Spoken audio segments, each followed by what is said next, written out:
All right, Fred, thanks a lot, man, for taking the time to join me and do this conversation with me today. I'm grateful that you made the time. So for the person watching this video, if you could just share your name, where you live at, and then what your farm operation and businesses look like. Okay, I'm Fred Gosen from Southwest Kansas.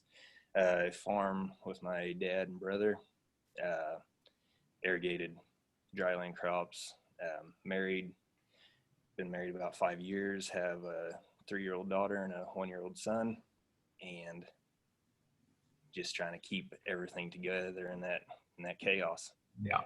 So out of your operation, so you have the farm acres, but you also have some custom businesses that you have as well. So elaborate a little bit on those. Yeah, so we do just a little bit of dirt work also, dirt moving, but that's really not part of my side of it. My side is more of the spraying, and I'm in custom wicking, so wicking sugarcane and Johnson grass and milo, which has really taken off big time here this last year. Yep. And then how many team members do you guys have?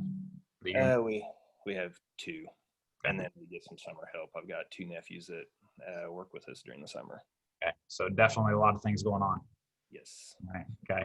Well, first question I'll ask you, Fred, is what was not working in life, personal life, and business life prior to joining Legacy Farmer? Mm-hmm. So in personal life, I don't know. I wanted to have more time with Megan and the kids. I knew what it was like when you're married to the farm and when your kids aren't. Yeah, you're present, but you're not present. And I seen that firsthand, and I did not want to be in that same situation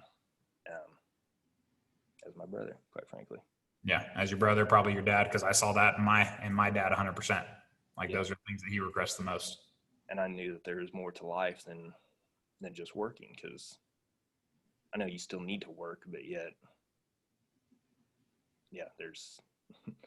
So still got to remember what you're doing it all for. Yes, exactly. 100%. Okay, well, how about business? What was not working in business before joining Legacy Farmer? We were profitable, so I guess as far as the money, yeah, you always want more money. That's what everybody's drive is, but just being a slave to it. All you do is work, and yeah, there's no time. You don't feel like you can go to do anything else but just work, because that's all you know. Yeah.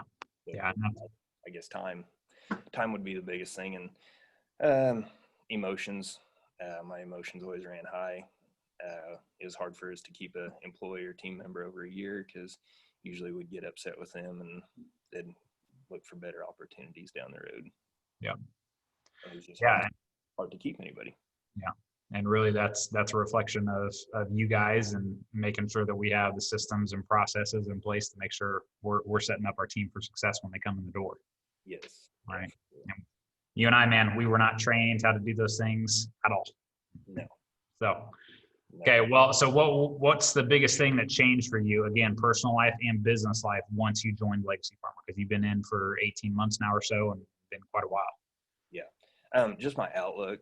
I started looking at the whole bigger picture more than just nitpicking and micromanaging everything. I still do that some. It's hard to break that out of my system. But yeah, just looking at the bigger picture, keeping my emotions. And when you work with family, there's that fine line between holding someone accountable and nagging on them. Mm-hmm.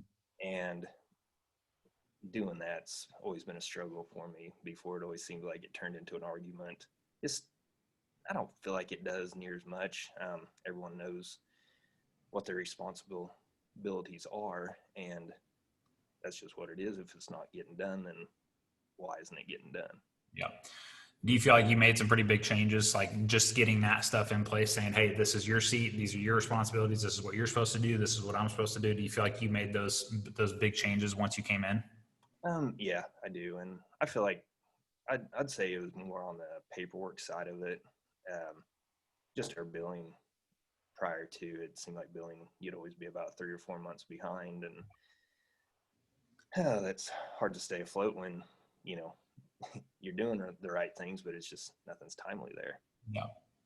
Well, so like, what's the biggest thing that's changed for you inside of just business and running your team, running the businesses, wrapping your head around it all and getting organized? Being more organized, starting out doing more lists. And I've noticed when I'm more organized, everyone else is more organized. Yeah, staying focused would be the main thing, not down all these bunny trails. It seems like, we do a project and then all of a sudden squirrel, we're off on something else. And yeah, in the end of the day, it still is like that some here today, but I don't feel like it's near as much. Yeah. Well, and the other thing is too, is like coming into the coaching calls, there's a lot of guys that come in with business opportunities and things like that they want to get counsel on. And a lot of them, they're just straight up distractions from the main thing that they really want and what they focused on. Yeah. Yeah. And we've always done everything in our shop. As far as maintenance, we don't like to really hire anything out. It's having someone else come on, and do some small jobs here and there. It's taken something to get used to, but we've tried to implement that too.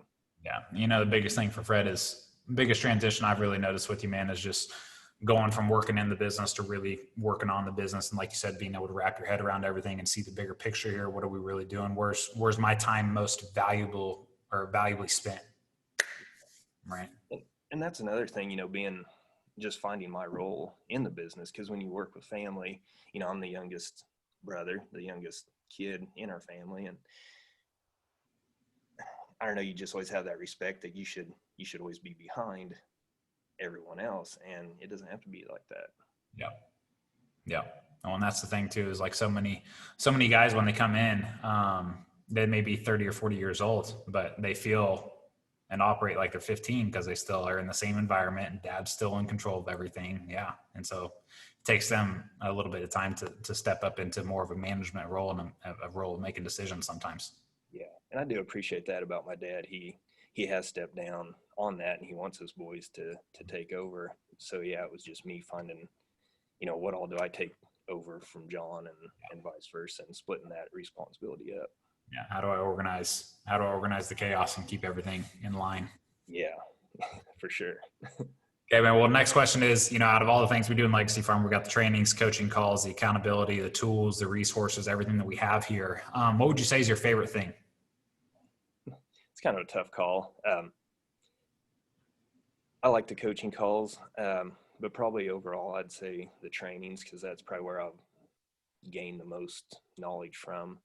And so just being a better person, being a better business person, overall, spending time with your kids. Yeah. Do you feel like making them a priority?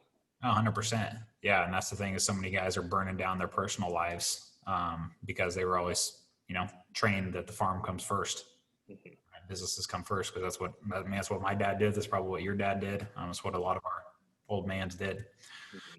So do you feel like, man, coming into this, do you feel like the education system really trained you on how to be a good businessman? No. Yeah, me either. No, it's okay. I just want to clarify that. Yeah. I'm still trying to figure out, what kind of trigonometry I'm using on the farm.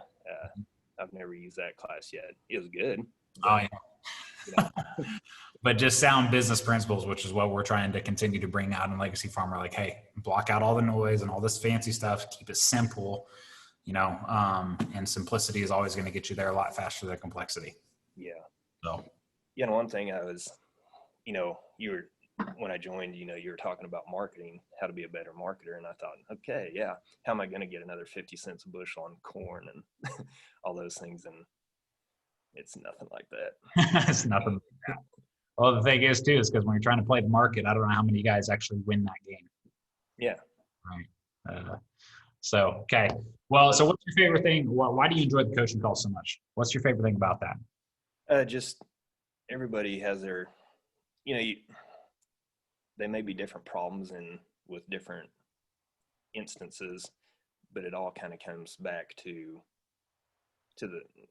we're all having the same problems, no matter what type of farm you're having, and how I'm going to say a people problem is 95% of business problems. Yeah, 100%. You and I, we run the business, so if the business has a problem, we got to look in the mirror first. Yeah. Right. Okay. Hard to see that. Yeah, exactly. Exactly. Well, so let's imagine, Fred, I know you jumped right in and got on board and we're moving right along, but let's imagine that somebody else, had listened to some trainings, maybe listened to the podcast, watched some videos, but they're still kind of sitting on the fence about, okay, like Jace, I see all these testimonials. I see everything a legacy farmer's doing. I'm listening to Fred right now, but I'm still just not quite there. Like I'm looking over the fence and I just don't know if it's for me or not. What's the one thing Fred would say to that person? Well, are you ready to make that change also? Because it takes work, Hmm. and it takes a lot more work than what I thought it was going to take. So yeah, if you're sitting on the fence, maybe you're not ready for it. But also, if you're sitting on the fence thinking like, okay, this may be a thing for me, then do it. You're not going to regret it. Yeah.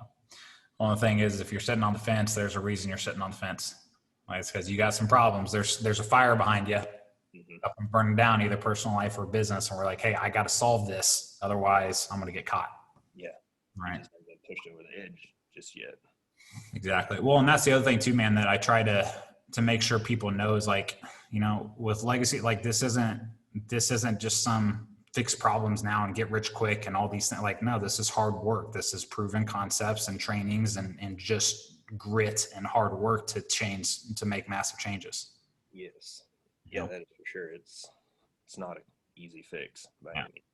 Well, and even me building out all the program and everything we're doing here, it definitely didn't happen in a week or 2 weeks or whatever. This has been a few years in the making and a lot of mistakes and ups and downs, but trying to line out the exact blueprint that gets, you and the other members exactly where you guys want to go for your families first, and then for the businesses second.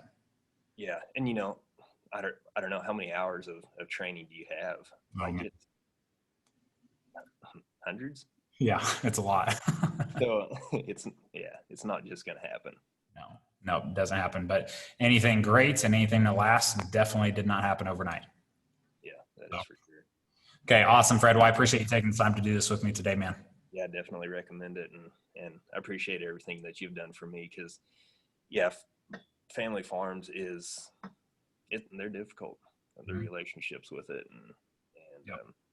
Yeah, I guess I've found a lot more clarity and guidance with you. So I appreciate that. 100%.